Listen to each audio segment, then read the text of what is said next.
السلام علیکم ورحمۃ اللہ وبرکاتہ۔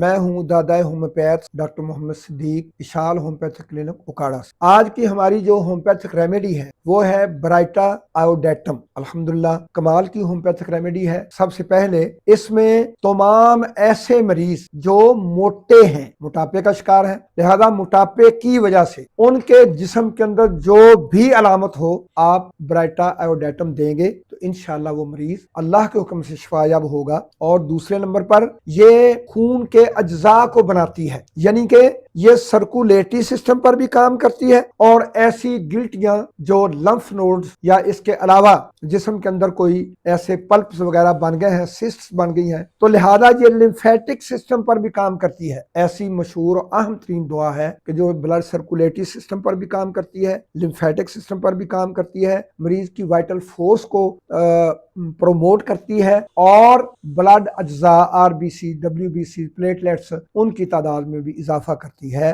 برائٹا آیوڈیٹم کے مریض کی کھانسی ایسی ہوتی ہے کہ بہت مقدار میں بلغم جمع ہوتی ہے، پھیپھڑوں کے اندر کھڑکھڑاہٹ، جب اسٹیتھوسکوپ لگائیں گے تو کھڑکھڑاہٹ کی آواز آئے گی، اور ایسا ہی مریض گلے میں بھی کھڑکھڑاتا رہے گا، کھانسی بلغم نکالنے کی کوشش کے سے وہ کھانسے گا، اور مشکل سے بہت مشکل بلغم خارج ہوگا، اول تو ہوگا ہی نہیں، وہ بیچارہ کھانستا ہی رہے گا، اور حتیٰ کہ وہ محسوس کرے گا کہ جیسے بس میرے پھیپھڑے مکمل طور پر ڈیمیج ہو گئے ہیں، مفلوج ہو گئے ہیں، سانس رک جائے گا، اور وہ بالکل اپنے سامنے اپنی موت کو دیکھ رہا ہوگا۔ تو اس کنڈیشن میں برائٹا آیوڈیٹم کو کبھی نہ مریض بھولے نہ ہومیوپیتھک معالج بھولے۔ تو لہذا یہ 3x میں بھی بہت زبردست کام کرتی ہے، 30 میں، 200 میں، 1 میں اور CM میں بھی اس کو ٹرائی کریں جو پرانے کیسز ہیں، تاکہ جو پیغام نروس سسٹم کی طرف سے آ رہا ہے پھیپھڑوں کو چلانے کے لیے، وہ 1 CM ریکور کریں، اور جو اس کی بیماری کی علامات ہیں وہ 30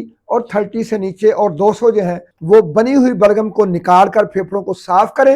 1 CM دوبارہ بلغم کو نہ بننے دے، اور نروس سسٹم کو موٹیویٹ ایکٹیویٹ کر کے پھیپھڑوں کو دوبارہ سے جو ہے وہ اپنے کام پر لگا دے۔ تو لہذا یہ اتنی اہم ترین دوا ہے، ضرور اس کو ٹرائی کیجئے گا۔ اللہ رب العزت ایسے بہت زیادہ پریشان کن مریضوں کو اس ایک ہی دعا سے شفا کی راہ پر گامزن کر دیں گے۔ السلام علیکم ورحمۃ اللہ وبرکاتہ۔